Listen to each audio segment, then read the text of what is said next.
Hello, আসসালামু আলাইকুম। Welcome to Sharif commerce academy. আজকে অনলাইনে ক্লাস হচ্ছে বিবিএ সেকেন্ড ইয়ার অ্যাকাউন্টিং এবং বিবিএ থার্ড ইয়ার ম্যানেজমেন্ট ডিপার্টমেন্টে ট্যাক্সেশন ইন বাংলাদেশ এই সাবজেক্টে chapter taxation of partnership firm অংশীদারি ফার্মের কর নির্ধারণ। এই চ্যাপ্টার আজকে হচ্ছে আমাদের ফার্স্ট লেকচার। তো অংশীদারি ফার্মের কর নির্ধারণ এই চ্যাপ্টারে জাতীয় বিশ্ববিদ্যালয় যে সিলেবাস বন্টন করে দিছে, এই সিলেবাস অ্যালোকেটর এই চ্যাপ্টারকে আমরা দুইটা ফরম্যাটে ভাগ করছি। প্রথম ফরম্যাটে আমরা শিখব হচ্ছে মোট আয় নির্ণয় করা। 2 নাম্বার ফরম্যাটে আমরা শিখব হচ্ছে কর দায় নির্ণয় করা। মনে রাখবেন, কোম্পানি কর নির্ধারণ চ্যাপ্টারের ক্ষেত্রে যে কর দায় বের করছি, অংশীদারি ফার্মের কর নির্ধারণের ক্ষেত্রে কর দায়টা সেম না। অংশীদারি ফার্মের কর দায়টা বের করাটা সবচেয়ে সময় সাপেক্ষ ব্যাপার, অতএব এই কর দায়টা আমাদের সবাইকে ভালো করে খেয়াল করতে হবে। মোট আয়টা অংশীদারি ফার্মে মোট আয় এবং কোম্পানি মোট আয় নির্ণয় করাটা প্রায় সিমিলার। বড়টা হচ্ছে কর দায় নির্ণয় করার ক্ষেত্রে। তো যাই হোক, এটা হলো কোম্পানি কর নির্ধারণ চ্যাপ্টারের ক্ষেত্রে আমাদের কিছুটা মিল আছে, এর জন্য বলে দিলাম। তো এই চ্যাপ্টারের ক্ষেত্রে জাতীয় বিশ্ববিদ্যালয় 2017 সাল থেকে শুরু করে 2024 সাল পর্যন্ত যে প্রশ্নগুলো আসছে তার একটা অ্যানালাইসিস এখানে তুলে ধরা হয়েছে। দেখতেছি যে 2017 সালে এই চ্যাপ্টার থেকে পার্সিতে একটা, 18 সালে পার্সিতে একটা, 19 সালে পার্সিতে একটা, 20 সালে কোনো প্রশ্ন হয় নাই, 21 সালে পার্সিতে একটা, 22 সালে কোনো প্রশ্ন হয় নাই, 23 সালে পার্সিতে একটা, 24 সালে পার্সিতে একটা, এবার 2025 সাল। তোমরা 2025 সালে এখান থেকে পার্সিতে একটা প্রশ্ন পাবাই। তার মানে এই চ্যাপ্টার হচ্ছে পার্ট সিকে টার্গেট করে, অর্থাৎ 10 মার্কে ম্যাথ এই চ্যাপ্টার। তো আমাদের প্রিপারেশনটা ওরকমভাবেই নিতে হবে। তো এই চ্যাপ্টারের ক্ষেত্রে সর্বপ্রথম আমরা শিখব হচ্ছে মোট আয় নির্ণয় করা। তো অংশীদারি ফার্ম লেখা আছে 1932 সালে অংশীদারি আইনে 2-44 ধারায় বলা হয়েছে, 2 বা ততোধিক ব্যক্তি মুনাফা অর্জনের উদ্দেশ্যে চুক্তিবদ্ধ হয়ে যে কারবার প্রতিষ্ঠান গঠন করে তাকে অংশীদারি কারবার বলে। তাহলে অংশীদারি কারবার কয়জন হতে হবে? কমপক্ষে 2 জন, এবং ব্যাংকিং অংশীদারের ক্ষেত্রে সর্বোচ্চ 10 জন। তাহলে এটা মনে রাখতে হবে। অংশীদারি আইনের ধারাটা কত সালে? 32 সালে 1932 সালে কত ধারায়? 2-44 ধারা। 44 ধারা। ওকে, তাহলে এখন অংশীদারি কারবার আয় নির্ণয় করার জন্য, মোট আয় নির্ণয় করার জন্য মোটামুটি প্রথমে করদাতার নাম লিখবো, এরপর আয় বর্ষ কর বর্ষ তোমাদের জন্য ফিক্স থাকবে। এবার মোট আয় নির্ণয়, এই মোট আয় নির্ণয় লিখে আমরা বিবরণ টাকা টাকা দুইটা টাকার ঘর দিব।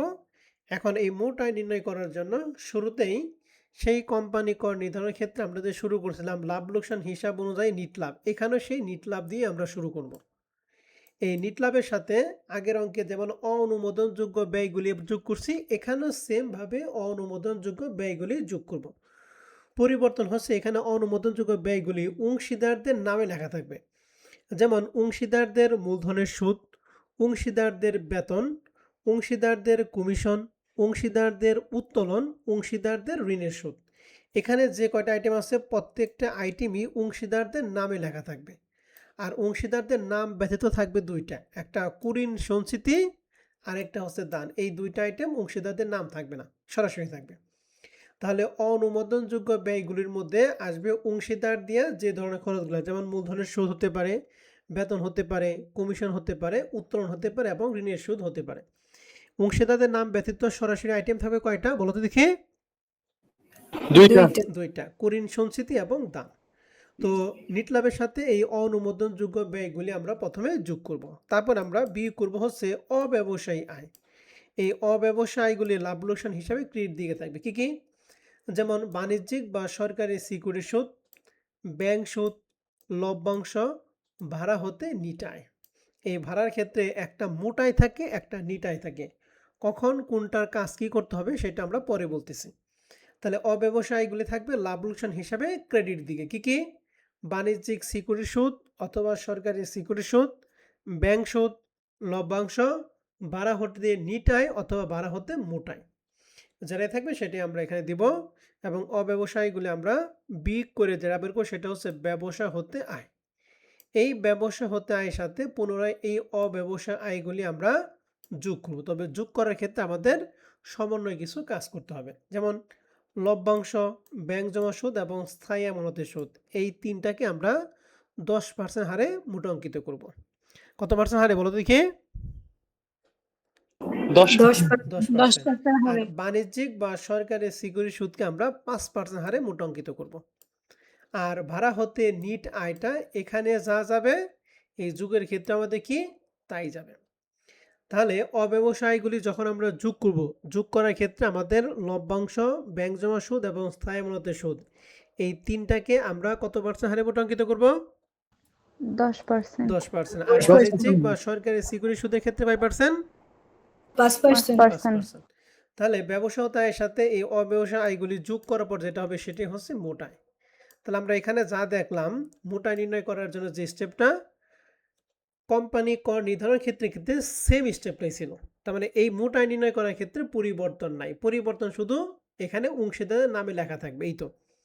এই মোট আয়টা কোনো সমস্যা না। মোট আয়ের পরের যেটা সেটা হচ্ছে কর দায়। এই কর দায়টা আমাদের এই অংশীদারি ফার্মের কর দায়টা একটু বড়, এটা আমাদের সবাইকে মনোযোগ সহকারে দেখতে হবে এবং বুঝতে হবে। তো আসেন কর দায় নির্ণয় আমরা করব। কর দায় নির্ণয় করার জন্য আমাদের প্রথমে বের করতে হবে নিয়মিত হারে কর। প্রথমে আমরা কি বের করব? নিয়মিত হারে কর। এরপর আমরা বের করব হচ্ছে ন্যূনতম কর। প্রথমে নিয়মিত হারে কর বের করব, এরপরে কি বের করব? ন্যূনতম কর। তারপরে হচ্ছে ফার্মের নিট প্রদেয় কর দায়। তাহলে কর দায় করার জন্য আমাদের কয়টা ধাপ অবলম্বন করতে হবে বলো দেখি? 3টা। প্রথমে নিয়মিত হারে কর, 2 নাম্বারটা হচ্ছে ন্যূনতম কর এবং সর্বশেষ আমরা বের করব নিট প্রদেয় কর। তো নিয়মিত হারে করটা করার জন্য আমাদের এখানে 2টা ধাপ। কতে আমরা লিখব নিয়মিত উৎসে কর দায়। এই নিয়মিত উৎসে কর দায়টা বের করার জন্য সরকারি বা বাণিজ্যিক সিকিউরিটি সুদ, স্থায়ী আমানতের সুদ, ব্যাংক সুদ বা লভ্যাংশ ব্যতীত, অর্থাৎ এক কথায় যে আইটেমগুলি আমরা মোট অঙ্কিতকরণ করব ওই আইটেমগুলি টাকাটা মোট যে আয়, আমরা এখানে যে মোট আয় যে টাকাটা বের করব এই মোট আয় থেকে এখানে যেগুলো আমরা মোট অঙ্কিত করব এই মোট অঙ্কিত টাকাটা আমরা কি করব এখান থেকে বাদ দেব। বাদ দিয়ে যে টাকাটা থাকবে এই টাকার উপর আমরা এই স্লট অনুযায়ী আগাবো। স্লটটা কি 3,50,000 টাকা পর্যন্ত 0%। এই 3,50,000 পরবর্তী 1 লাখ টাকার উপর 5%। এই 1 লাখ টাকার পরবর্তী 4 লাখ টাকার উপর 10%। 4 লাখ টাকার পরবর্তী 5 লাখ টাকার উপর 15%। এই 5 লাখ টাকার পরবর্তী 5 লাখ টাকার উপর 20%। এই 5 লাখ টাকার পরবর্তী 20 লাখের উপর 25% এবং 20 লাখ টাকার পরবর্তী যাই থাকবে অবশিষ্ট তার উপর হচ্ছে 30%। তার মানে করের হারগুলো এই দিকে বাড়তেছে 5% করে, 5% করে বাড়তেছে। আর এই দিকের রেটটা আপনাকে মনে রাখতে হবে। প্রথমে 3,50,000, এরপরে 1 লাখ, এরপরে 4 লাখ, এরপরে 5 দুইবার, এরপরে 20, তারপর যা থাকবে সবই কি অবশিষ্ট। মনে থাকবে ধাপটা? কি জি কি? স্যার। প্রথমে 3,50,000 জিরো, তারপরে 3,50,000 এর পরে কত? 1 লাখ। 1 লাখের পরিবর্তে 4 লাখ। 4 এর পরে দুইবার 5 লাখ 5 লাখ, তারপরে 20 লাখ, এরপরে যা থাকে অবশিষ্ট। ঠিক আছে? আর এই দিকে প্রথমে 0, তারপর 5% করে বাড়বে। কত পার্সেন্ট পর্যন্ত? 30% পর্যন্ত। ঠিক আছে? তো এটা আমরা যখন অঙ্ক করাবো তখন আমরা ধাপগুলি আরো বিস্তারিত জেনে নেব। এখন আপাতত জাস্ট কোন স্লটে কত পার্সেন্ট এটা আমরা জানবো। তাহলে এটা যোগ করার পর আমাদের যেটা হবে সেটা হচ্ছে নিয়মিত উৎসে কর দায়। এবার আমরা খ নাম্বার বের করব ন্যূনতম কর দায়। এই ন্যূনতম কর দায় করার জন্য এখানে লেখা আছে ন্যূনতম কর দায় প্রযোজ্য হয় এরূপ আয় সহ মোট আয়ের উপর নিয়মিত কর। তো ন্যূনতম কর দায় প্রযোজ্য হয় এরূপ আয় সহ মোট আয়ের উপর। এখানে আমরা যে টাকাটা আনবো এই টাকাগুলি হচ্ছে এই মোট আয়ের সাথে এখানে যেগুলা মোট অঙ্কিত টাকাটা বাদ দিয়ে যে টাকা হবে এটা। আর এখানে ন্যূনতম কর দায়ের ক্ষেত্রে এখানে যে মোট আয়টা বের হবে এই মোট আয় থেকে কোনো টাকা বাদ দেওয়ার দরকার নেই। যে টাকা হবে এই টাকার উপরে আমরা এই স্লট অনুযায়ী আগাবো। এখানে যে স্লটগুলি আছে এখানে সেম স্লট, সেম রেট। বুঝতে পারছেন কথা? জি স্যার। পরিবর্তন কি? স্যার। এখানে যে টাকাটা হবে এই টাকাটা মোট আয় থেকে যেগুলো মোট অঙ্কিত হবে মোট অঙ্কিত টাকাটা আমরা বাদ দিব। আর এখানে যেটা আসবে সেটা মোট আয় যা থাকবে তাই, কোনো টাকা বাদ দেওয়ার দরকার নাই। তাহলে এটা যেটা হবে এখান থেকে আমরা নিয়মিত উৎসে কর দায় অর্থাৎ এখানে আমরা যে টাকাটা বের করব এই টাকা থেকে এই যে প্রথম স্টেপে আমরা যে করটা বের করছি সেই করটা আমরা কি করব বাদ দিব। এই দুইটার বিয়োগফল যেটা হবে তার নাম হচ্ছে অ্যাকচুয়ালি নিয়মিত হারে কর। তাহলে নিয়মিত হারে কর এটা বের করার নিয়ম কি? প্রথমে নিয়মিত উৎসে কর দায় বের করব। নিয়মিত উৎসে কর দায় যে টাকাটা এই টাকাটা বের করি কি মোট আয় থেকে যেগুলা মোট অঙ্কিত করব মোট অঙ্কিত টাকাটা বাদ দিব। ওই বাদ দিয়ে টাকাটার উপর এই স্লট অনুযায়ী লাগাবো। আর ন্যূনতম কর দায় ক্ষেত্রে মোট আয় যা বের হবে ওই টাকার উপর এই স্লট অনুযায়ী আগাতে হবে। আগের পর যে টাকা হবে এই টাকা থেকে এই নিয়মিত উৎস কর দায় যেটা বের করবো সেটা বাদ দিয়ে যেটা হবে সেটার নামই হচ্ছে কি নিয়মিত হারে কর। তাহলে এইটা হচ্ছে একটা স্টেপ গেল। এবার ২ নম্বর স্টেপে আসবে হচ্ছে ন্যূনতম কর। ন্যূনতম করটা কি ১৬৩ ধারা অনুসারে ন্যূনতম কর নির্ণয়। এটা বের করার জন্য প্রথমে বের করতে হবে মোট প্রাপ্তি। এই মোট প্রাপ্তি বের করার জন্য প্রথমে দিতে হবে বিক্রয়।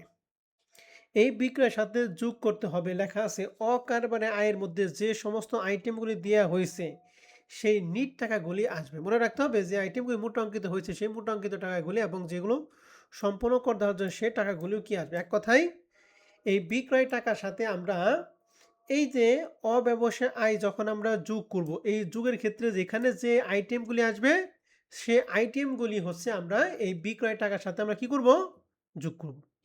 তাহলে বিক্রয় টাকার সাথে অব্যবসায়গুলি যোগ করে যেটা হবে তার নাম হচ্ছে মোট প্রাপ্তি। এই মোট প্রাপ্তির উপর কত পার্সেন্ট ধরতে হবে 1%। আগের ক্ষেত্রে ছিল 0.01%, কিন্তু তোমাদের ক্ষেত্রে পার্সেন্ট হবে 1%। আগের অঙ্কে ছিল আগের বছর ছিল 0.01%, কিন্তু তোমাদের ক্ষেত্রে কত পার্সেন্ট বলো দেখি সরাসরি 1%। মানে তোমাদের ক্ষেত্রে ন্যূনতম করটা বাইরে গেছে। অর্থাৎ ন্যূনতম কর কি মোট প্রাপ্তি যে টাকা তার উপর কত পার্সেন্ট 1%। ক্লিয়ার কথা? জি স্যার। তাহলে এখানে আমরা বের করলাম ন্যূনতম কর, আর এখানে ছকে আমরা যেটা বের করছি সেটা কি নিয়মিত হারে কর। এখন ফাইনাল স্টেপে আমরা ফার্মের নিট প্রদেয় কর দায় বের করব কিভাবে। কনবা লেখা আছে নিয়মিত উৎসে কর দায়। নিয়মিত উৎসে কর দায় মানে কি এই যে প্রথম স্লটে আমরা যে টাকাটা বের করছি এইটা। খতে আমরা দিব ন্যূনতম কর হার প্রযোজ্য আয়ের উপর কর। এখানে নিয়মিত হারে কর, নিয়মিত হারে কর মানে কি এই যে এখানে যেটা আমরা বের করব বিয়োগ করার পরে এই টাকার সাথে উৎসে কর্তনকৃত কর, অর্থাৎ যে টাকাগুলো আমরা মোট অঙ্কিত করব ওই মোট অঙ্কিত টাকাটা মোট অঙ্কিত হওয়ার পরে যে টাকা হয়েছে এবং আগের টাকার দুইটার পার্থক্য।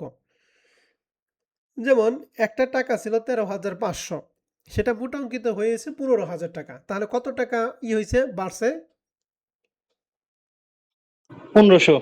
এই 1500 টাকাগুলি আমরা 1500 টাকা আমরা এখানে আনবো। ওইটাকে আমরা বলবো উৎসে কর কর্তন। তো উৎসে কর কর্তন সবগুলো আমরা যোগ করব। তাহলে নিয়মিত হারে কর এবং উৎসে কর কর্তন এই দুইটার মধ্যে যেটা বড় এই বড় টাকাটা আমরা এখানে দিব। তাহলে একটা হচ্ছে নিয়মিত উৎসে কর দায়, আরেকটা হচ্ছে এই দুইটার মধ্যে যেটা বড়। এখন এইটা এবং এইটার সাথে কম্পেয়ার করব। কম্পেয়ার করে যেটা হবে তার নাম হচ্ছে ফার্মের নিয়মিত কর। এই ফার্মের নিয়মিত করের সাথে ঘ নাম্বার আসবে 163 ধারা অনুসারে ন্যূনতম কর, অর্থাৎ এই যে এখানে আমরা মোট প্রাপ্তির উপর 1% ধরে যেটা বের করব সেই টাকা। এখন আমাদের কাজ হচ্ছে এই যে ফার্মের নিয়মিত কর এবং 163 ধারা ন্যূনতম কর এই দুইটার মধ্যে আবার যেটা বড় সেটা হচ্ছে এখানে আসবে। তাহলে মনে রাখেন এখানে ধাপগুলি কিন্তু অনেক জটিল একটা ধাপ। প্রথমে নিয়মিত উৎসে কর দায়, এরপরে ন্যূনতম হারে কর দায়ের ক্ষেত্রে নিয়মিত হারে কর দায়ের সাথে উৎসে কর কর্তনগুলি আমরা যোগ করব। যোগ করে এই দুইটার যোগফলটা আমরা এখানে দিব। তারপর আমরা দেখব যে এটা হলো ক নাম্বার আর এটা কি খ নাম্বার। এই ক এবং খয়ের মধ্যে যেটা বড় সেটা আমরা ফার্মের নিয়মিত কর। এই ফার্মের নিয়মিত করের সাথে 163 ধারা ন্যূনতম কর এই দুইটার মধ্যে আবার যেটা বড় সেটা হচ্ছে প্রদেয় কর। প্রদেয় করের সাথে উৎস কর কর্তনগুলি আমরা বিয়োগ করব, অর্থাৎ এই যে এখানে যে টাকাগুলি আমরা দিব, অর্থাৎ এই যে টাকাটা এখানে যে টাকা দিব এই টাকাটা আমরা আবার এখানে সেমভাবে আমরা কি করব বাদ দিব। এই দুইটার বিয়োগফল যেটা সেটাই হচ্ছে অ্যাকচুয়ালি আমাদের নিট প্রদেয় কর দায়। তো এখন আমি যেটা বুঝাইলাম এটা নিয়ে অনেকের কনফিউশন থাকবে। যখন অঙ্কে গিয়া আমরা টাকা দিয়ে অ্যামাউন্ট বুঝাবো তখন আশা করি এই সমস্যাটা থাকবে না। তো আমি জাস্ট একটা এখানে নমুনা দিলাম, ধারণা দিলাম। এখন আমরা সরাসরি অঙ্কে যাব। অঙ্কে গিয়ে আমরা করলে আশা করি সম্পূর্ণ ক্লিয়ার হয়ে যাবে। এখন অঙ্ক শুরু করার জন্য আমাদের কয়েকটা নোট আছে। এর মধ্যে ১ম নোট ১ এ লেখা আছে, গৃহ সম্পত্তি আয় যদি মোট থাকে, তাহলে গৃহ সম্পত্তি হতে মেরামত ও রক্ষণাবেক্ষণ খরচ বাবদ 25% বাদ দিয়ে দেখাতে হবে। কিন্তু যদি গৃহ সম্পত্তি যদি নিট থাকে তাহলে এই 25% বাদ দেওয়ার কোনো প্রয়োজন নাই। তাহলে কথাটা কি দাঁড়াইলো? গৃহ সম্পত্তি যদি মোট থাকে তাহলে মেরামত ও রক্ষণাবেক্ষণ খরচ বা কত পার্সেন্ট আমরা বাদ দিব? 25%. 25%। এই গৃহ সম্পত্তি হতে আয় মানে ওই যে আমরা যে ভাড়া হতে আয় পড়ছি ওই ভাড়া হতে আয়ের টাকাটা, ঠিক আছে? জি স্যার। গৃহ সম্পত্তির ক্ষেত্রে যদি মোট লেখা থাকে তাহলে মেরামত ও রক্ষণাবেক্ষণ খরচ কত পার্সেন্ট বাদ দিতে হবে? 25%. আর যদি নিট থাকে তাহলে 25% বাদ দেওয়ার কোনো দরকার নাই। শেষ কথা। নোট 2 হচ্ছে লভ্যাংশ, ব্যাংক সুদ এবং স্থায়ী আমানত সুদকে সবসময় আমরা কি ধরবো? নিট ধরবো। নিট ধরে আমরা এটা কি করব? মোটাঙ্কিতকরণ করব। কত পার্সেন্ট হারে বলো দেখি? 10%। 10% হারে মোটাঙ্কিত করব। জাস্ট এই দুইটা নোট মনে রাখলে হয়ে যাবে। আর অঙ্ক সমাধান করে আমাদের কিছু নোট আছে, এই নোটগুলি যখন অঙ্ক সমাধান তখন আমরা দেখিয়ে দিব। তো আসেন আমরা তাহলে প্রথম অঙ্কটা শুরু করি। প্রথম অঙ্কটা কমার্স পাবলিকেশন বইয়ের প্রবলেম 17 নাম্বার প্রশ্ন। এই 1 নাম্বার প্রশ্নটা যদি আমরা পারি তাহলে আমাদের এই শীটের কমপক্ষে 12 থেকে 14টা অঙ্ক তোমরা পারবা। অতএব প্রথম অঙ্কটা আমি করে দিব আর এই 12-13টা অঙ্ক তোমাদের বাসায় কাজ থাকবে। আসি তাহলে আমরা শুরু করতেছি। লেখা আছে, নাবিদ ও নাকিব ভাই ভাই কোম্পানি দুজন অংশীদার, তাদের মুনাফা বন্টন অনুপাত সমান সমান। উক্ত ফার্মে 2025 সালে 30শে জুন সমাপ্ত বছরের জন্য লাভ লোকসান হিসাব নির্ণয় প্রদত্ত হলো। এখানে লাভ লোকসান হিসাব দিয়ে আছে। লাভ লোকসানের সর্বশেষ লেখা আছে নিট লাভ 6,35,000 টাকা। পাইছি সবাই? জি স্যার। এই নিট লাভ দিয়ে আমরা কি করব? শুরু করব। এমন ডেবিট পাশে থাকবে অনুমোদনযোগ্য ব্যয়গুলি কি নামে? অংশীদারদের নামে। আর অংশীদারদের নাম ছাড়া কয়টা জিনিস থাকবে? দুইটা, কুড়ি সঞ্চিতি এবং কি দাম। তো দেখেন এখানে অংশীদারের নামে কি কি আছে? যে মূলধনের সুদের মধ্যে লেখা আছে নাবিদ নাকিব, তাহলে মূলধনের সুদ। বেতনের মধ্যে লেখা আছে নাবিদ নাকিব, এটা মূল অংশীদারের নামে। আরেকটা লেখা আছে নাকিবের কমিশন। তাহলে অংশীদারের নামে কয়টা আইটেম আছে বলো দেখি?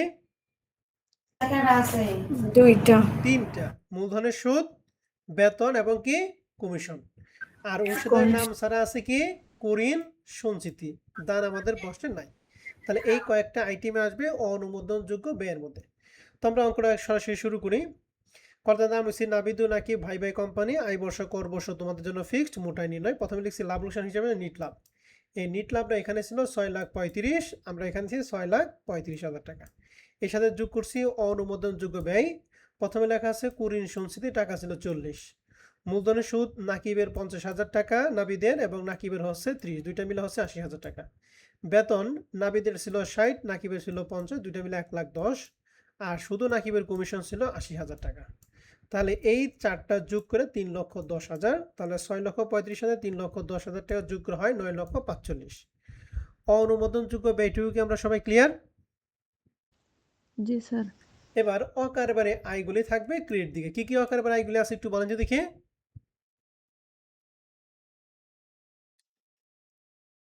সরকারি সিকিউরিটি সুদ। বলেন। ব্যাংক সুদ, লভ্যাংশ। ভাড়া হতে আয়। ভাড়া হতে হয়। তাহলে এখানে কয়টা আইটেম আছে? 4টা আইটেম আছে। 4টা। সরকারি সিকিউরিটি সুদ, ব্যাংক সুদ, লভ্যাংশ এবং ভাড়া হতে আয়। ভাড়া হতে আয়ের মধ্যে লেখা আছে মোট। তাহলে ভাড়া হতে আয় যে কথা, গৃহ সম্পত্তি এই কথা, যেহেতু মোট আছে তাহলে মেরামত রক্ষণাবেক্ষণ খরচ 25% বাদ দিব না দিব না? দিব। বাদ দিব। তাহলে এখানে টোটাল 4টা আইটেম আছে অব্যবসায় আয়ের মধ্যে। তাহলে আমরা 4টা আইটেমই দিব। অব্যবসায় যে সরকারি সিকিউরিটি সুদ, ব্যাংক সুদ, লভ্যাংশ, ভাড়া হতে নিট আয়। প্রথমে কথা, এখানে যে টাকাগুলো আসবে এই টাকার সাথে কোনো সমন্বয় কাজ আমরা করব না। যখন বিয়োগ করবো তখন সমন্বয় কোনো কাজ নাই। জাস্ট এই রেয়া মিলে যে টাকা আছে এই টাকাগুলো আমরা সুন্দর করে কি এখানে বসিয়ে দিব। 4টার যোগফল 1,35,000 আর এই দুইটার বিয়োগফল 8,10,000 টাকা। এটা হচ্ছে ব্যবসায় হতে আয়ের টাকা। বুঝতে পারছি সবাই? জি স্যার। এই ব্যবসায়িত আয়ের সাথে পুনরায় এই অকার্যকর আয়গুলো আমরা কি করব? যোগ করব। যোগ করার ক্ষেত্রে আমাদের কিছু কাজ করতে হবে। যেমন সরকারি সিকিউরিটি সুদে কত পার্সেন্ট হারে মোটাঙ্কিত করব বুঝলাম? 10%। হ্যাঁ, 10%। উল্টাপাল্টা বলতে। সরকারি বা বাণিজ্যিক ক্ষেত্রে 5%।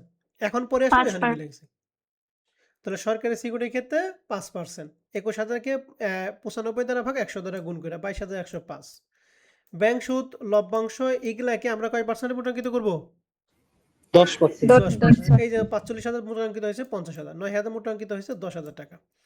আর ভাড়া হতে যেহেতু মোট আছে এর জন্য এখানে মেরামতের রক্ষণাবেক্ষণের কত পার্সেন্ট বাদ দিব? 25%। তাহলে 60,000 টাকার 25% হচ্ছে 15,000, দুইটা বিয়োগ করা হলো 45,000 টাকা। ওকে ভাই, এটা কি বুঝতে পারছি? জি স্যার। জি তাহলে জি এই স্যার। চারটার যোগফল 1,27,105 টাকা। তাহলে 8,10,000 থেকে এইটা যদি আমরা যোগ করি তাহলে মোট আয় পাইলাম 9,37,105 টাকা। দেন মোট আয়ের মধ্যে আপনাদের কারো কোনো প্রশ্ন আছে কিনা? ভালো করে বুঝেন।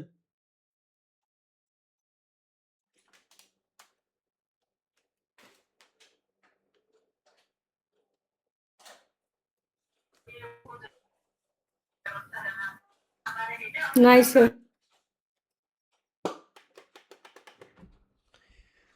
তাহলে মোট আয় আমাদের শেষ। এখন আমরা কর দায় বের করার জন্য আমাদের কর দায় বের করার স্টেপ কয়টা বলো দেখি?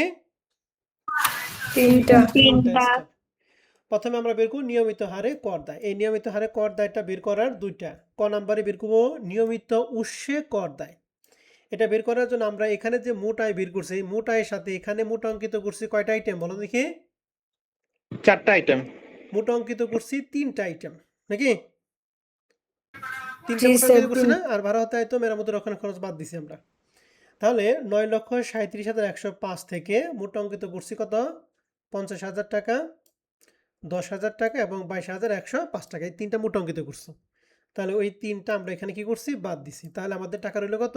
8,55,000 টাকা। কত স্যার টাকা বলো দেখি? 45,000 টাকা আসবে না? কি? 45,000 টাকা আসবে না স্যার ভাড়া হতে 35,000 আয়ের? কি মোট অঙ্কিত করা হয়েছে? না মেরামতের রক্ষণার খরচ বাদ দিছি? মেরামতের রক্ষণাবেক্ষণ। ম্যাডাম ওটা বাদ তো খরচ বাদ দিছি, ওটা তো মোট অঙ্কিত করি নাই। আমরা কি বলছি? যেগুলা মোট অঙ্কিত করবো শুধুমাত্র ওইগুলো আইটেমগুলো আসবে। ঠিক আছে? তাহলে আমাদের মোট আয় থেকে ওই 3টা আইটেম বাদ দিয়ে হলো কত? 8,55,000 টাকা। তাহলে এখন তোমার এই 8,55,000 টাকার উপর আমাদের স্লট অনুযায়ী আগাতে হবে। আমাদের স্লটটা কি ছিল? স্লটটা আমি তোমাদের একটু মনে করে দেই। 3,50,000 টাকা কত পার্সেন্ট? 0%। 0%। এরপরে 1 লাখ টাকার উপর 5%। 5%। 5%। 3 লাখ টাকার উপর 10%। 10%। 4 লাখ হবে। ও সরি, 1 লাখের পরে 4 লাখ, 4 লাখের উপর 10, তারপরে 5 লাখ টাকার উপরে 15, 15%। আবার 5 লাখ টাকার উপরে 20%। 20%, 5 লাখ টাকার পরবর্তী 20 লাখ টাকার উপরে 25% 30%। এবং অবশিষ্ট যা থাকবে তার উপর কত পার্সেন্ট? 30%। 30%। এই হচ্ছে ধাপ। তাহলে আমরা দেখি এই ধাপটা এই 8,55,000 টাকার উপর কোন পর্যন্ত যায়। তো আমি এখানে 8,55,000 টাকা লিখলাম। হ্যাঁ, 8,55,000 টাকা। প্রথম স্লট হলো 3,50,000। তাহলে 8,50,000 থেকে আমি 3,50,000 টাকা বাদ দেব। কত টাকা থাকে একটু বলেন তো দেখি?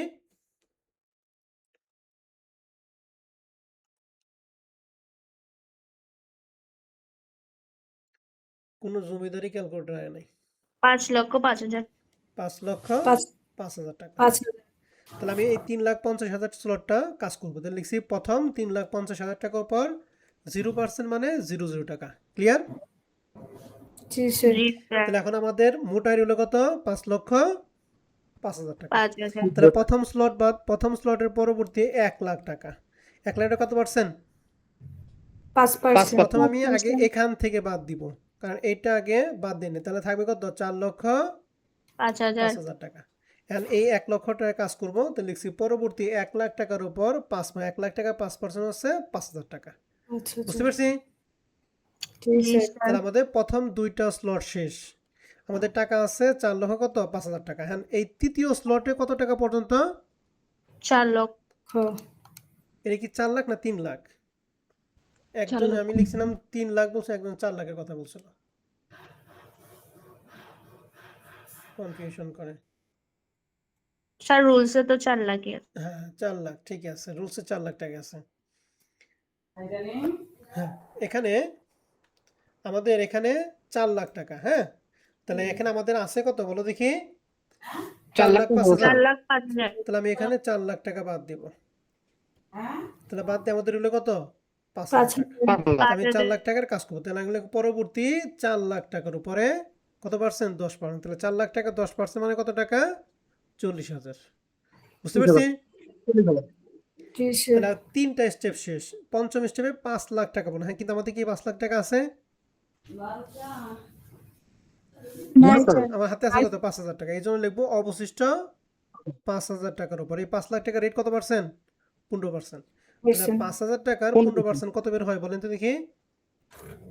750 সরি 750 750 টাকা। তাহলে এখন 5,000, 40,000 এবং 750 যোগ করেন কত হয়? 5,750। গাধারা থাপড়ি 1 লাখ বের করেন আমরা। 45,750 কত? 45,750 45,750 টাকা। ঠিক আছে, এটার নাম হচ্ছে নিয়মিত উৎসে কর দায়।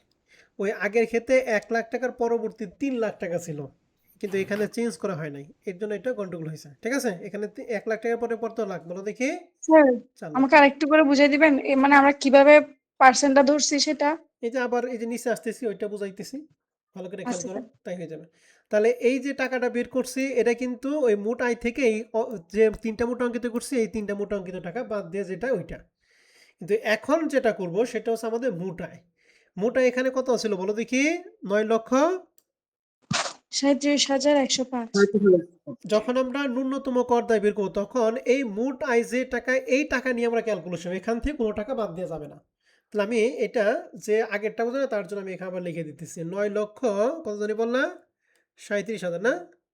37,105 টাকা। তাহলে দেখেন আমাদের স্লট অনুযায়ী প্রথমে কত টাকা? 3,50,000। তাহলে আমরা প্রথমেই এই মুটের থেকে আগে বাদ দিয়ে নিব, তারপর আমরা এখানে কাজ করব। প্রথমে 3,50,000 টাকা বাদ দিব। তাহলে 9,37,105 থেকে 3,50,000 টাকা বাদ দেন, কত হয়?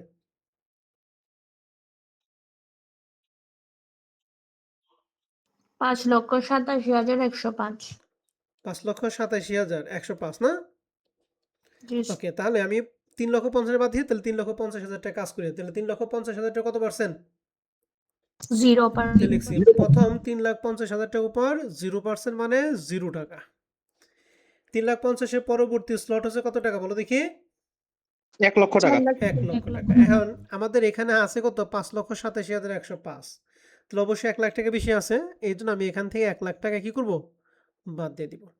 তো বাদ থাকবে কত? 4,87,100 কয় টাকা? 5 টাকা। 5। তাহলে এখন আসেন, তাহলে এই 1 লাখ টাকা বাদ দিয়ে 1 লক্ষ টাকা কাজ করি। 1 লাখ টাকা কত পার্সেন্ট? 5%। তাহলে লিখছি পরবর্তী 1 লাখ টাকার উপর 5%। তাহলে 1 লাখ টাকা 5% মানে 5,000 টাকা। বুঝতে পারছি? জি স্যার। এখন প্রথম 2টা স্টেপগুলো। 3 নাম্বার স্টেপ 1 লাখ টাকার পরবর্তী কত টাকা? 4 লক্ষ টাকা। 4 লক্ষ। তাহলে এখানে 4 লাখ টাকা, 4,87,105 এটা 4 লাখ টাকা উপরে না? জি স্যার। তাহলে আমি এখানে 4 লাখ টাকা কি করব? বাদ দিব। তো থাকবে হচ্ছে 87,105 টাকা। এই যে 4 লাখ টাকা বাদ দেবো, 4 লাখ টাকা কাজ করবো। তো লিখছি পরবর্তী 3 লাখ না হবে কত? 4 লাখ টাকার পরে 10% মানে কত টাকা বলো দেখি? 40,000 টাকা। 40,000। বুঝতে পারছি? জি স্যার। এখন এই 4 লাখ টাকার পরবর্তী স্লট কত? 5 লাখ না? এখন আমাদের হাতে আছে 87,105 টাকা। তাহলে আমি 5 লাখ টাকা কি ওভার করছে না করে নাই? এটা তো 5 লাখ টাকা ওভার করে নাই, তাই না? যেহেতু ওভার করে নাই এর জন্য এই টাকাটা কি? অবশিষ্ট টাকা। এই জন্য লিখবো অবশিষ্ট 87,105 টাকার উপর কত পার্সেন্ট? 15%। 15%। কারণ এই 5 লাখ টাকার রেট কত পার্সেন্ট ছিল? 15% ছিল। তাহলে 87,105 টাকার উপর 15% কত হয়? 13,066 13,066 টাকা। 66। টাকা। তাহলে এখন 5,000, 40,000, 45 প্লাস 13,066 সমান কত হয়? 58,066। 58,066 টাকা। তাহলে এইটার নাম হচ্ছে ফার্মের মোট আয়ের উপর নিয়মিত কর। এটা কিন্তু ফার্মের মোট আয়ের উপর। আর আগেরটা বের করছিলাম নিয়মিত উৎসে কর, কত বের করছিলাম ৪৫,৭৫০। তাহলে ৪৫,৭৫০ আমরা কি করব, বাদ দিও, ৪৫,৭৫০ টাকা বাদ। তাহলে ৫৮,০৬৬ থেকে ৪৫,৭৫০ টাকা বাদ দিয়ে যেটা হবে সেটাই হচ্ছে নিয়মিত হারে কর। কত হয়, এই ১২,৩১৬ টাকা বাদ। স্যার এটাই আসে। 12,316 আসতে। ১২,৩১৬ আসে না, তাহলে আমাদের তো আর ই জি নাই স্যার। নাকি। মানে এটা দুর্ভাগ্যক্রমে মিলা গেছে গা। হ্যাঁ, দুর্ভাগ্যক্রম বা সৌভাগ্যক্রমে এটা আমাদের মিলা গেছে। তাহলে 12,316 টাকায় নিয়মিত হারে কর দেয় কত বের করলাম, 12,316 টাকা। 16 তাহলে নিয়মিত হারে কর নির্ণয় করার ক্ষেত্রে আপনাদের কারো কোনো প্রশ্ন আছে কিনা বলেন। নাইস। তাহলে ঘটনা কি, নিয়মিত উৎসে কর যখন বের করবো তখন কাজ কি, মোট আয় থেকে যেগুলা মোট অঙ্কিত করে মোট অঙ্কিত টাকাটা বাদ দিয়ে তারপর আমাদের হিসাব করতে হবে। আর ন্যূনতম করের ক্ষেত্রে মোট আয় যা তার উপর হিসাব করতে হবে, এখান থেকে কোনো টাকা বাদ যাবে না কিন্তু, ঠিক আছে। জি স্যার। স্যার আমরা মাইনাস দিয়ে দিয়ে আমাদের মানে মাইনাস দিয়ে দেওয়ার একমাত্র ইয়া হচ্ছে স্যার লাস্টে আমরা অবশিষ্টটা ধরতে পারবো যে না, হ্যাঁ, হ্যাঁ? অবশিষ্ট আর কত নাহলে রইলো ওইটা স্লটটা আমাদের কত পার্সেন্ট মধ্যে স্লট পড়ছে, এই জন্য আমরা মাইনাস দিয়ে আগাই, ঠিক আছে। আর না হলে স্যার ওইগুলোর মধ্যে কোনো মানে কোনো তো আমাদের ওই যে সংখ্যাটা মাইনাস দিব ওইটার উপর মানে ওইটার সাথে কোনো কানেকশন নাই না স্যার, আমরা যেটার জাস্ট ওইটার উপর পার্সেন্ট দিয়ে ধরে যেটার ধরে উপর যেটা বাদ দিব ওইটার উপর আমাদের স্লটে যত পার্সেন্ট ওই টাকার উপর পার্সেন্ট ধরবো। যেমন এখানে ৪ লাখ টাকা বাদ দিছে, ৪ লাখ টাকা রেস কত পার্সেন্ট ছিল, 10%, ৪ লাখ টাকা 10% ধরছি। এখানে বাদ দিছি ১ লাখ টাকা, ১ লাখ টাকা রেট ছিল কত, 5% ধরছি। হয়েছিল স্যার মানে বাদ দেওয়ার পরে যে বিয়োগফলটা আসবে ওইটার উপর ধরবো না, আমরা যেটা বাদ দিব সেটার উপর ধরবো, তাই হ্যাঁ, না? এইটা বের করছি কি, এইটা বের করা হয়েছে পরবর্তী কোন অবশিষ্ট স্লটের মধ্যে পড়ছে ওইটা বের করার জি জন্য। স্যার। এইটার উপর কোনো পার্সেন্ট নাই কিন্তু। হ্যাঁ, আমরা হ্যাঁ স্যার। পার্সেন্ট ধরবো যে টাকা বাদ দিব তার উপরে। অ্যান্ড এটার উপর ধরবো তখনই যখন অবশিষ্ট টাকা হয়ে যাবো, যখন আর এর পরবর্তী আর কোনো থাকবে না। যেমন এই ৪ লাখ টাকা বাদ দিয়ে ৮৭,১০৫, এই ৪ লাখ টাকা পরবর্তী রেট কিন্তু এই যে ৫ লাখ টাকা। এখন এই ৮৭,১০৫ টাকা তো ৫ লাখ টাকা ওভার করে নাই, ঠিক আছে। যদি মনে করেন এখানে থাকতো ৬ লাখ টাকা থাকতো, তাহলে আমরা কি করতাম, ৫ লাখ টাকা বাদ দিতাম, ওই ৫ লাখ টাকার 15% ধরতাম, ঠিক আছে। তো বাকি থাকতো ১ লাখ টাকা পরবর্তী কেউ তো অবশিষ্ট হয়ে যেত, অবশিষ্ট হয়ে আমরা 15% মানে ওই ৫ লাখ টাকাটা 20% ১ লাখ ধরতাম, টাকা তখন ধরতে পরবর্তী পারতাম। ৫ লাখ টাকার রেট তো 20% ছিল, ঠিক হ্যাঁ আছে। 20% ধরতাম। ওকে, আশা করি আমরা এটা বুঝতে পারছি। এখন আমরা ১৬৩ ধারা ন্যূনতম কর দায়টা এটা বের করার নিয়ম কি, প্রথমে বিক্রয় লাগবে। তাহলে বিক্রয় আমাদের প্রশ্নে দেন সবার শেষে বিক্রয় লেখা আছে, এই যে বিক্রয় পরিমাণ ১ কোটি কত টাকা বলো দেখি, ১,২৫,০০,০০০ টাকা। এই ১,২৫,০০,০০০ টাকার সাথে এই যে অনুমোদনযোগ্য অকার ব্যয়গুলি যখন আমরা যোগ করছি তখন যে আইটেমগুলি দিচ্ছি এই আইটেমগুলি এখানে আসবে। কি কি দেখেন, বিক্রয়ের সাথে সরকারি সিকিউরিটি দিছি, তারপরে লভ্যাংশ মোটাঙ্কিত করে যে টাকা হয়েছিল, স্থায়ী বলদ মোটাঙ্কিত করে যা হয়েছিল, ভাড়া হতে আয় 25% বাদ দেওয়ার পরে যে টাকা হয়েছিল ৪৫,০০০ টাকা হয়েছিল। অর্থাৎ এখানে যে টাকাগুলি আসছে সেই টাকাটাই আমরা মোট আয়ের সাথে এখানে কি করছি, যোগ করছি। তাহলে যোগ হলে ১,২৭,২৬,২৭,২৭,১০৫ টাকা। এটা হলো মোট প্রাপ্তি। এই মোট প্রাপ্তির উপর আগে ছিল 0.01%, কিন্তু তোমাদের ক্ষেত্রে রেট হচ্ছে কত পার্সেন্ট, 1%। তাহলে এটার উপর 1% হয় ১,২৬,২৭,২৭,১ টাকা, ঠিক আছে। ন্যূনতম করটা কিন্তু খুবই সহজ, সিম্পল জিনিস। ন্যূনতম করটা কি বুঝতে পারছি। এখন আসেন, আমাদের সবচেয়ে ঝামেলাটা হচ্ছে এখানে কোনটার সাথে কোনটা কম্পেয়ার করতে হবে, এটা খুবই গুরুত্বপূর্ণ। এটা মনোযোগ সহকারে খেয়াল করবেন। হ্যাঁ, জিনিসটা ছোট কিন্তু বোঝাটা অনেক জটিল, মনোযোগ সহকারে খেয়াল করেন। প্রথমেই ক খ গ ঘ, এই যে ৪টা জিনিস। প্রথমে ক নাম্বার আসবে নিয়মিত উৎসে কর দায়। নিয়মিত উৎসে কর দায় আমরা এখানে বের করছিলাম, কত টাকা বের করছিলাম, 750। হ্যাঁ, তাহলে আমি এখানে একটু লিখি ৪৫,৭৫০ টাকা। খ নাম্বার আসবে ন্যূনতম কর হার প্রযোজ্য আয়ের উপর কর। এখানে আসবে নিয়মিত হারে কর। এই নিয়মিত হারে করটা আমরা এখানে কত বের করছি, ১২,৩১৫। এটা ভুল হওয়ার পরেও দুইটা মিলে আমাদের ১২,৩১৬ টাকাই হয়েছে। তাহলে আমরা এখানে ১২,৩০০ কয় টাকা, ১৬ টাকা। এই টাকার সাথে উৎসে কর কর্তনগুলি আমরা যোগ করবো। উৎসে কর কর্তন মানে কি, যেগুলো আমরা মোটা অঙ্কিত করছি। তাহলে মোটা অঙ্কিত করছি কি কি, লভ্যাংশ। আগে ছিল 45, পরে হয়েছে কত 50। তাহলে এখান থেকে কত টাকা আমরা বাড়ছে? 45 এবং 50 ব্যবধান কত? 5,000 5,000। 5,000 এই ব্যাংক সুদ 9,000 টাকা, পরে হয়েছে 10,000। তাহলে এখানে কত? 1,000 টাকা। 1,000 আর সিকিউরিটি আগে ছিল 21, পরে হয়েছে 22,105। তাহলে এই দুটো পার্থক্য 1,105 টাকা। এই তিনটা তুমি টঙ্কিত করছে নাকি? জি স্যার তাহলে এখানে 5,000 টাকা, এখানে 1,000 টাকা, আর এখানে 1,105 টাকা। এই তিনটার যোগফল। তাহলে ওই যে 1,000, 1,105 এবং 5,000 তিনটার যোগফল 7,105 টাকা। বুঝতে পারছি? জি স্যার তাহলে দেখেন, নিয়মিত হারে কর এইটা এবং এই উৎসকর কর্তন, এই দুইটার মধ্যে কম্পেয়ার করেন। কোনটা বলো বলেন তো দেখি? 12,316। তাহলে এই যে 12,316 টাকা দিচ্ছে। বুঝতে পারছি? জি এখন আমাদের কাজ হচ্ছে এই ফার্মে নিরবিত কর দায় হচ্ছে ক প্লাস খ। ক প্লাস কি বলো দেখি? খ অর্থাৎ এই 45,750 প্লাস 12,316 এই দুইটার কি যোগফল কত হয়? 58,066 58,066 টাকা। এই টাকাটা 58,066 কিসের টাকা বলো দেখি? যে গ নাম্বার, ফার্মের নিরবিত কর। তাহলে আবার একটু বলেন, ফার্মের নিরবিত কর বের করে কি? এই কর টাকা এবং খ, খ মানে এই দুইটার মধ্যে যেটা বড়, এই দুইটা কি যোগফল। তাহলে ফার্মের নিরবিত কর। এখন গহা নাম্বার আসবে 163 ধারা 163 ধারা অনুযায়ী ন্যূনতম কর বের করছিলাম কত? 1,26,200 কত 71 টাকা। তাহলে যে 1,26,271 টাকা। এখন দেখেন 58,066 এবং 1,26,261 এই দুইটার মধ্যে আমরা কোনটা বড়? 1,26,000। 271 টাকা। ঠিক আছে? এখান থেকে আবার এই যে এখানে উৎসকর কর্তন যে টাকাটা আমরা এখানে কি করছিলাম আনছিলাম, এই টাকাটা আমরা পুনরায় আমরা কি করবো? এখানে বিয়োগ করে দেব।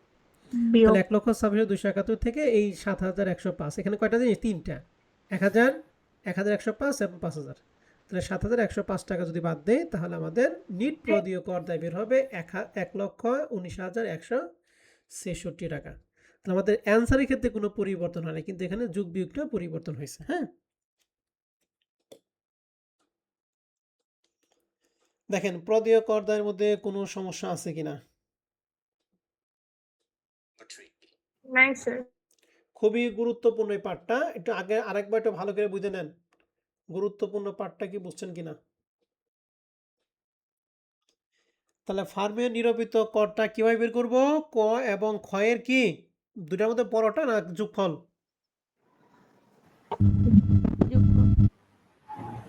হ্যালো,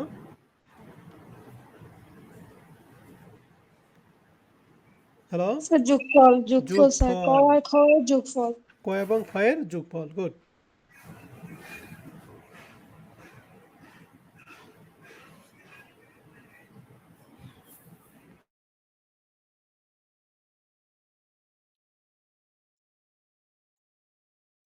কারো কোনো প্রশ্ন আছে? না স্যার পারবো তাহলে?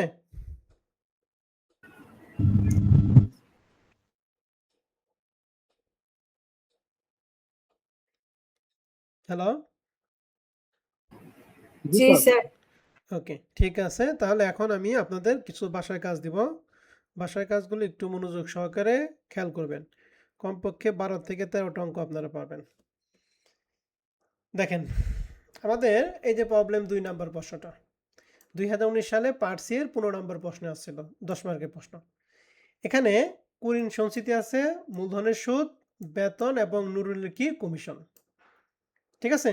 সেই চারটা জিনিস। নিট লাভ আছে 8,42,000। আর অব্যবসায়ের মধ্যে আছে বাণিজ্যিক সিকিউরিটি, ব্যাংক জমা সুদ, লভ্যাংশ, গৃহ সম্পত্তির আয়, ব্র্যাকেটে লেখা আছে কি নিট। তাহলে অকারবার আয় যখন বিয়োগ করবো তখন এই টাকাগুলি যা আছে হুবহুব তাই। আবার যখন অব্যবসায়ীগুলি যখন যোগ করব তখন এই বাণিজ্যিক সিকিউরিটি কত পার্সেন্টে মোটাঙ্কিত করব? 5%, 5%। ব্যাংক জমা সুদ লভ্যাংশ কয় পার্সেন্ট? 10%। আর গৃহ সম্পত্তি যেহেতু নিট আছে তাহলে 25% কি বাদ দিব না দিব না? দিব না স্যার? দিব না। কথায় ক্লিয়ার সবাই? জি স্যার এখানে যে জি বাদ বাকি যে বিক্রয় পরিমাণ 2,55,00,000 টাকা দিয়ে আছে, এরকম ভাবে আপনি করে নেবেন। হ্যাঁ, জি স্যার। কিন্তু এখানে ইম্পর্টেন্ট জিনিস হলো ওই তিনটা কর দায় করার জন্য যে তিনটা স্টেপ, এই তিনটা স্টেপ আপনাদের খুব ভালো করে বুঝতে হবে, ঠিক আছে? তাহলে প্রবলেম 2 নম্বর অঙ্ক করবেন। এরপরে যেগুলো অঙ্ক আছে ভাই সব কিছু সিমিলার জিনিস। 3 নম্বর অঙ্ক একই জিনিস। 4 নম্বর অঙ্ক আমি করাবো। আমি যেগুলো দাগিয়ে দিব শুধুমাত্র ওই অঙ্কগুলি দেখবেন। তাহলে 1, 2, 3 3টা মনে রাখেন। এগুলা আমাকে করাইতে হবে। এগুলা টাচ করার দরকার নাই। 11 নম্বর প্রশ্ন। এটা 2016 সালে ম্যানেজমেন্টের প্রশ্ন। 12, 13 করার দরকার নাই। 13 নাম্বার। 2015 সালে অ্যাকাউন্টিং পার্টস এর 17 নম্বর প্রশ্নে 13 নাম্বার দাগায়েন। এবার হচ্ছে 14 নাম্বার। একই জিনিস। 14 পর হচ্ছে 15 2021 সালে অ্যাকাউন্টিং এর প্রশ্ন। 16 নাম্বার বাদ। এরপর হচ্ছে 17 নাম্বার না 17 নাম্বার আমাকে করাইতে হবে। 17 নাম্বার বাদ। 19 নাম্বারটা 2023 সালে ম্যানেজমেন্টের প্রশ্ন। 19 নাম্বার। আর তারপর রিসেন্ট কোশ্চেন। তাহলে কত বাসার কাজ রইলো আমি আবার বলতেছি খাতার মধ্যে লিখে রাখেন। আমি যা আশা করি অলরেডি লিখছেন, তারপর যারা লেখেন না তারা আবার লেখেন। 19 প্রবলেম 19, 15, 15, 14, 13, 11, 11, 3 বলে 1 2 3 11 আর নাই 1 2 3। তাহলে টোটাল কয়টা অঙ্ক হলো বলো দেখি? 8টা 8টা। তাহলে এই 8টা অঙ্ক হাতে কলমে সুন্দর করে করবেন। করার ক্ষেত্রে যেগুলা সমস্যা ফেস করবেন এগুলা নেক্সট ক্লাসে আমাকে বললে আমি সমস্যার সমাধান করে দিব। আর মনে রাখবেন এই 8টা অঙ্ক করা মানে আরও 5 থেকে 6টা অঙ্ক আপনারা পারবেন, যেগুলো বাকি রইল ওর মধ্যে। ঠিক আছে? তাহলে এই 8টা অঙ্ক আপনাদের হাতে কলমে করতে হবে। প্রথম কথা হলো আমি যে অঙ্কটা করলাম এই অঙ্কটা শিটে করে দিয়ে আছে, তারপরে আপনি হাতে কলমে করবেন। করার পরে 2 নম্বর অঙ্ক দিয়ে শুরু করবেন। ঠিক আছে? স্যার শিটে যে অঙ্কটা করা সেটা ভুল না? শিটে অঙ্কটা করা আছে এটা কি? স্যার এটা ভুল হয়েছে না মনে হয়? অ্যান্সার ঠিক আছে। সবগুলো অ্যান্সার ঠিক আছে, শুধু পরিবর্তন হচ্ছে 2-1 জায়গায়। হ্যাঁ, পরিবর্তনগুলো যেখানে লিখে দিছি। হ্যাঁ, স্ক্রিনশট দিয়ে রাখো। অ্যান্সারের ক্ষেত্রে কোনো পরিবর্তন ঘটে নাই। ঠিক আছে? এখানে একটা স্ক্রিনশট দাও, দিছি স্যার। এখানে একটা স্ক্রিনশট দাও। হ্যাঁ, এই যে এখানে আমাদের আগের অঙ্কের ছিল 1 লাখ টাকার পরে 3 লাখ টাকা, মানে আগের বছরের স্লট ছিল 1 লাখ টাকা বা 3 লাখ, কিন্তু এই বছর তোমাদের এখানে এসে 3 লাখ টাকা উঠিয়ে দিছে, মানে 1 লাখের পরে সরাসরি 4 লাখ টাকা ঢুকেছে। স্যার একটু হোল্ড করেন। হুম,